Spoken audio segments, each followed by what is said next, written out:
Bonjour, mes amis. Ici Martin qui parle. J'ai vraiment besoin de votre soutien.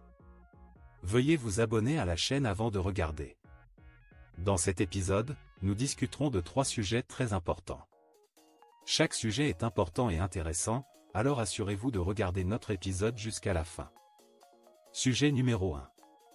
Biden exprime des doutes sur les plans d'invasion de la Chine pour Taïwan, qu'est-ce qui est vraiment en jeu? Sujet numéro 2. L'engagement des États-Unis à défendre Taïwan, sommes-nous au bord d'une confrontation mondiale? Sujet numéro 3.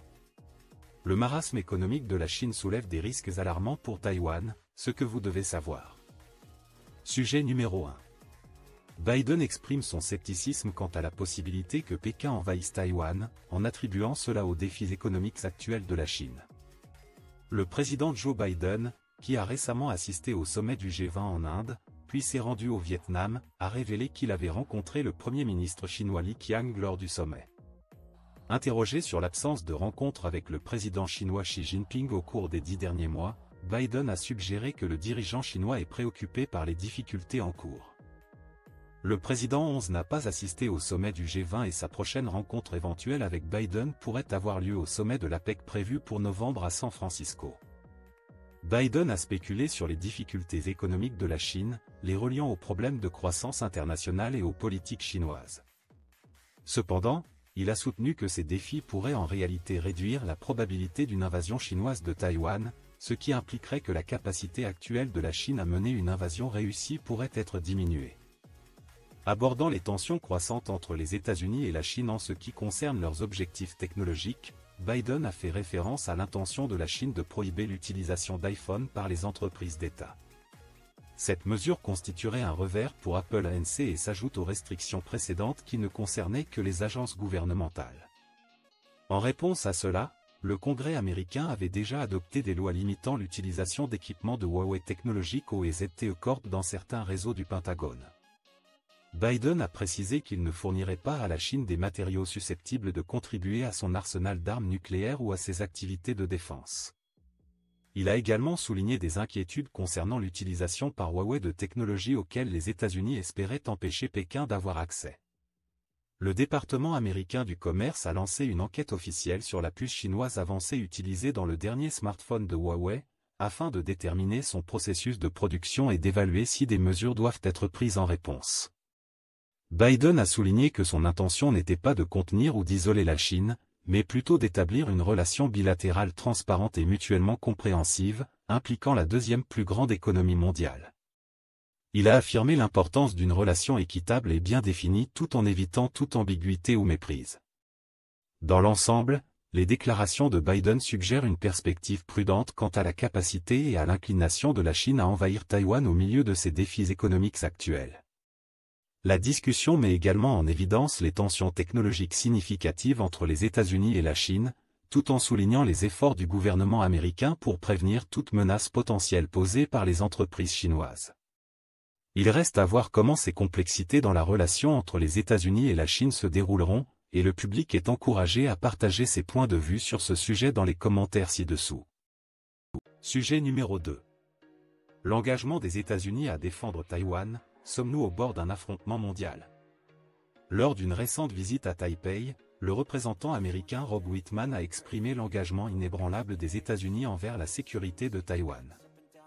Wittman, un républicain et vice-président de la Commission des services armés de la Chambre des représentants des États-Unis, a assuré la présidente Tsai Ing-wen que toute attaque non provoquée contre Taïwan serait fermement réprimée par Washington. Il a souligné l'importance de la paix et de la stabilité dans la région Indo-Pacifique et a souligné la détermination des États-Unis à renforcer leur puissance dans la région.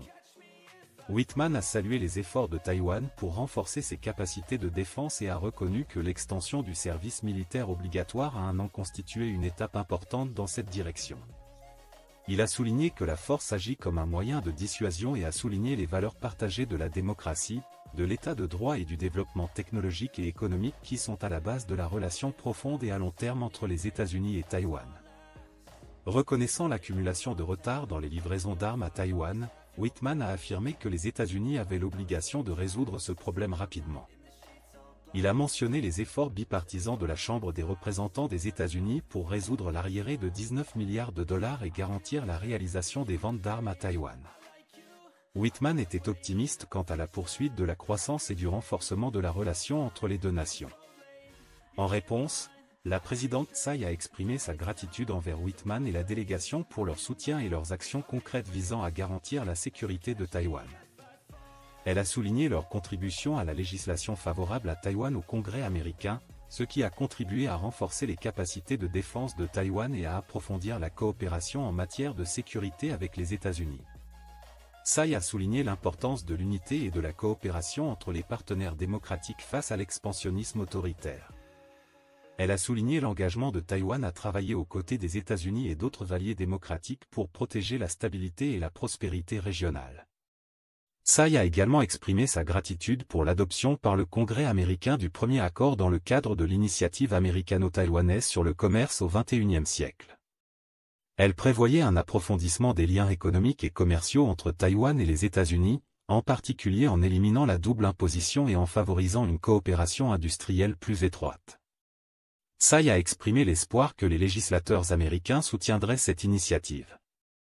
La visite de Whitman à Taïwan, accompagné des représentants américains Jen Keegan et Carlos Jimné, marque la deuxième visite d'importants responsables de la Commission des services armés de la Chambre des représentants américains. La présence des représentants américains Alex Money et Michael Cloud souligne également le fort soutien à Taïwan au sein du caucus du Congrès américain pour Taïwan. Leur approche proactive à travers des propositions législatives et des déclarations témoignent de leur engagement ferme en faveur de la prospérité et de la sécurité de Taïwan. En conclusion, l'engagement des États-Unis à protéger Taïwan en cas d'attaque non provoquée souligne l'importance de la paix et de la stabilité dans la région Indo-Pacifique. Les valeurs partagées et le renforcement de la relation entre les États-Unis et Taïwan servent de solides fondements pour une coopération continue, en mettant l'accent sur le renforcement des capacités de défense et le développement des liens économiques. Le soutien actif des législateurs américains renforce davantage la relation bilatérale. Il est essentiel d'encourager un dialogue constructif parmi le public, en les invitant à partager leurs réflexions sur la question. Sujet numéro 3. La récession économique de la Chine soulève des risques alarmants pour Taïwan, ce que vous devez savoir.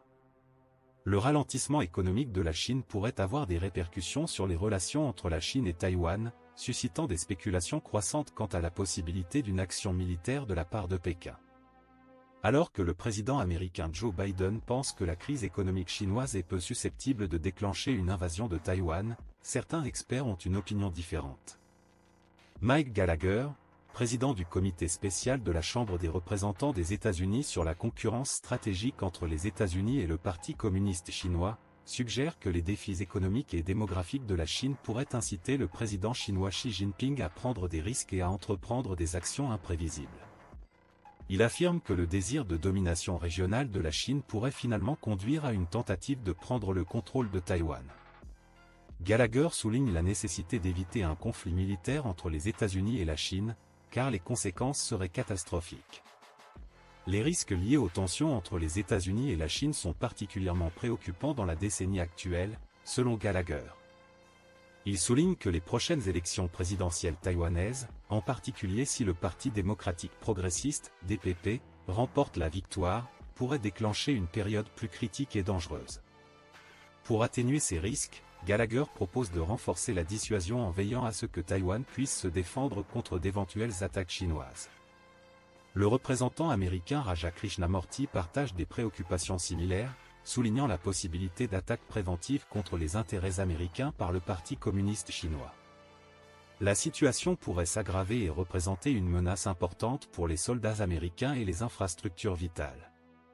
Pour faire face à ces défis, Gallagher et Krishnamurti préconisent une approche multifacette.